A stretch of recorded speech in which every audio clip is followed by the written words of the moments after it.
Hello everybody, my name is Jeffrey, and in this tutorial we will start working on the render engine.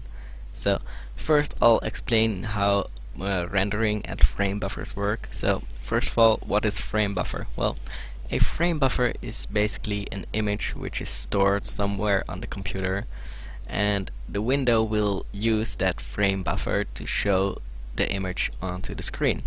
Well, we can also use OpenGL functions to draw onto that frame buffer, but if we use the same buffer to draw onto and to display onto the screen, there will be some graphical glitches if we're drawing at the same time as displaying. So what we're going to do is we're going to use two frame buffers.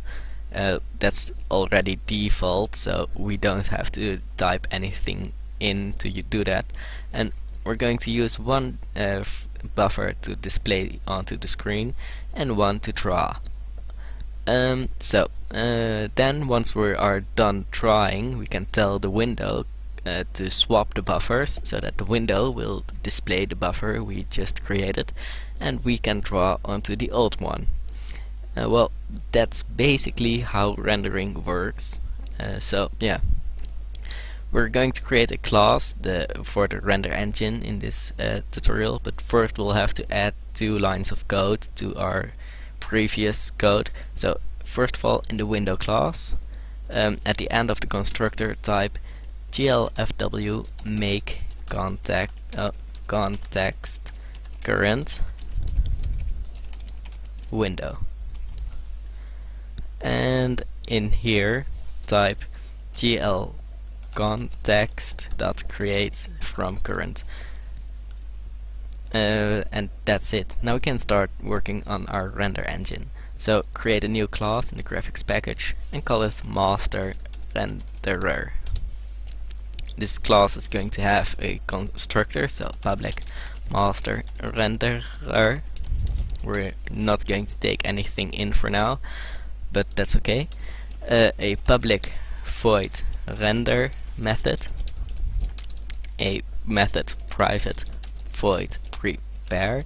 This method will prepare the frame buffer for use. A initialization method, so private void init, and a cleanup method, public void cleanup. Okay, so first of all, the initialization. For right now we don't have many things to type in here.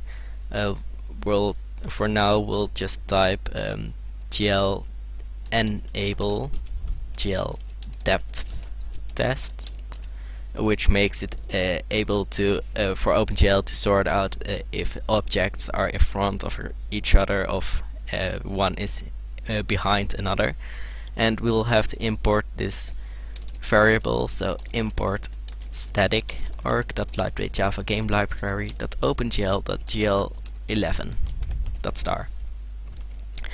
And that's basically it for now. The prepare method will clear the frame buffer to a color we can choose. I'm going to use a black color right now. And yeah, so type gl clear color 0.0 f. This is the red component, then the green component 0.0 f, and 0.0 f for the blue component. Make sure to add 1.0 f for the alpha component. So what this is we tell OpenGL what we want the clear color to be. So the red component, the green component, the blue component, and the alpha component. These variables can go from 0 to 1.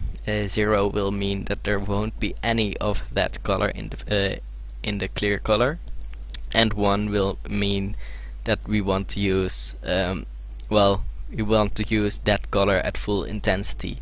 If you type in 1.0, 1.0, 1.0, you will get complete white. So, but I'll show you how it works a bit later.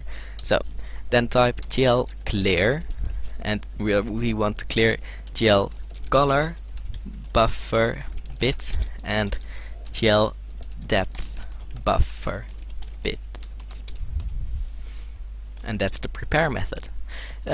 We want to call the init method from the constructor, so init, and the prepare method we want to call it from the render method, so prepare. And that will be it for now for our master renderer class. So we'll create a master renderer object in our main class, so private master renderer, and we'll just initialize the class after we have created the window and initialized open glfw. So renderer equals new master renderer. Import the class, and we'll have to call in the render method, we'll have to call renderer.render, and we'll have to call window.render, so that the window will swap the buffers and display the new one. And in the cleanup method we can now call renderer.cleanup. I believe that was it. So that will now change the background color of our window to black, I believe. Yes. And we can still click the close button. Okay, now I'll show you how the color works. So this should work.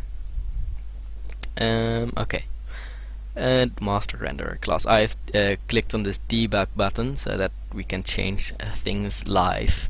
So if I, for example, change the red component to 1.0, the background color will change to red.